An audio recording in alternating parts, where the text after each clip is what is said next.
city? Yes, they do. Thank you. Any other comments from the public? Mike, welcome. Thank you. Michael Downey from Rhode Island, Council 94. I thank you for the opportunity to come here for the public comments. And I didn't really have an opportunity to have the former councilman or school committee member to take a look at his records. But I do want to say that I think Mr. is it Cushman, when he talks about politics, I believe that's what he's doing today. Certainly very unfair that my friend and one of your board members, Jean Bouchard's not here. She had a family obligation. She's been at every meeting.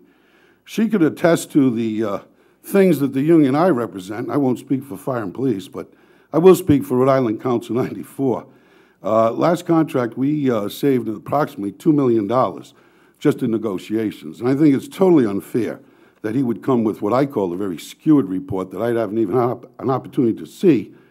And while I don't speak for management, certainly it would be indicative, I think, to have the mayor come in, because I'm aware of many of the things that the members that I represent and the things that the mayor has done in the city of Warwick to take care of the pension problems. I really didn't see this forum as a place for someone to come in and get political gain out of it. And that's what I think Mr. Cushman's doing as a former school committee member and town council. I would suggest he go to his own town council meetings rather than use this forum as a way to take a shot at the mayor of the city of Warwick, but more importantly, my dear friend and a member of your commission, Jean Bouchard, who certainly could allude to the things that that union, Council 94, has done in the city of Warwick, none of which would be to be hurting any of the taxpayers in the city of Warwick. And when he talks about his fortune company, I didn't hear how much he makes per year when he talks about his 401k.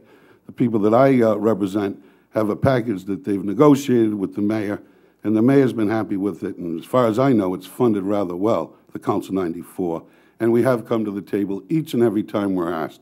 So I would be remiss if I certainly didn't protect my dear friend Jean Bouchard, and I think it's political myself that the gentleman would come here today and talk about things that belong being said more in his town than before a commission that's looking into pensions throughout Rhode Island, not just the city of Warwick. And thank you for this time. Thank you, Mike. Any other comments? Welcome. Welcome. Good afternoon. I really wasn't going to get up this afternoon, but I have to answer what Mr. Downey just said. But before I get into that, what I do want to do is Could you identify yourself? Oh, I'm sorry. I'm Roger Durand. I live in the city of Warwick. First and foremost, I want to thank this committee for giving us this forum. I had thought that what you wanted, the taxpayer input, as to how we can change the plans and make them better throughout the state of Rhode Island. Now, two of the points I want to make, and I want to make them brief because I know what time is running short. I have a question that I keep asking myself, and I'm not being facetious with this question. I had the opportunity a year and a half ago, to be at CCRI with Ernie Almonte and Gina Raimondo when they were first talking about the state pension reform. During break, I ran into Gina, and she asked me a question, how's it going? And she said, what are you here for today? And I said, realistically, the reason I'm here this afternoon or this morning, I want to know why I'm not going to move to Florida. And I'm not being facetious. Why should I stay in the state of Rhode Island where taxes keep on increasing, especially in my city of Warwick? And she said, well, hold on, we're going to make changes. In all candor, I still haven't got an answer to that question, especially sitting here this afternoon. Not what was confronting us in the city of Warwick. Now, in all due respect to Mr. Downey, we have brought this up to the mayor in the city of Warwick for 8 years. He just hasn't listened to us.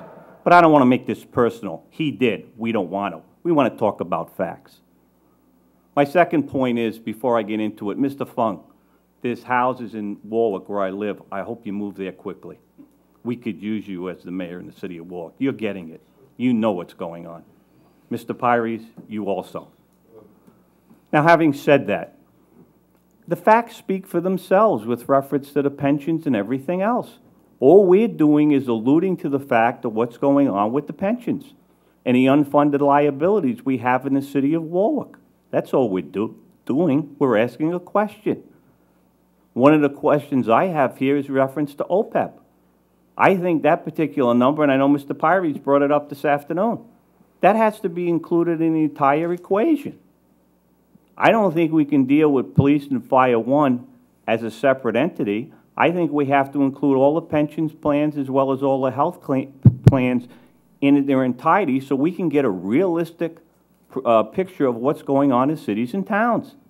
If I remember, when Gina Raimondo first went out and started discussing what she was going to undertake, she said the most important thing we can do is we can get a clear understanding of what's going on in the communities. We have to know what the problem is before we can solve the problem. And that's what we're trying to allude to in the city of Warwick. And the reason we're doing that is because we hear as taxpayers what a great city that is and how tremendous it is. But the reality of the situation is we're underfunded. That keeps on costing the taxpayers more and more money. So having said all this, and I remember when Mr. Pyries was running for governor, I was always hoping the car tax was going to be eliminated. That was one of his platforms. Unfortunately, that hasn't taken effect. So having said all that, the reason we're here today is we want a true understanding of what's transpiring in one of the cities, the second biggest city in the state. And we have to start addressing the issue because our costs are out of control. And we're looking for this committee to come up with solutions to that. Thank you very much. Thank you for your testimony. Any other members of the public? Okay, I think I just wanted to let the commission know the next meeting in 2 weeks, we hope to have some other invited guests come speak on ideas that they might have. And what I'm going to do, I've spoken to a woman from Milliman, who's one of the actuaries that appears on several of the valuations that we received. We're going to try to engage a discussion with some actuaries just to see if there are any ideas or opportunities that the local communities might want to look into. So on next meeting's agenda, we'll have some discussion from some other actuaries. We'll also have some ideas from Dan on what should be in the funding improvement plan. So I will see you in 2 weeks. And do I have a motion to adjourn? Richard, so moved. Second, all in favor? Aye. Thank you very much.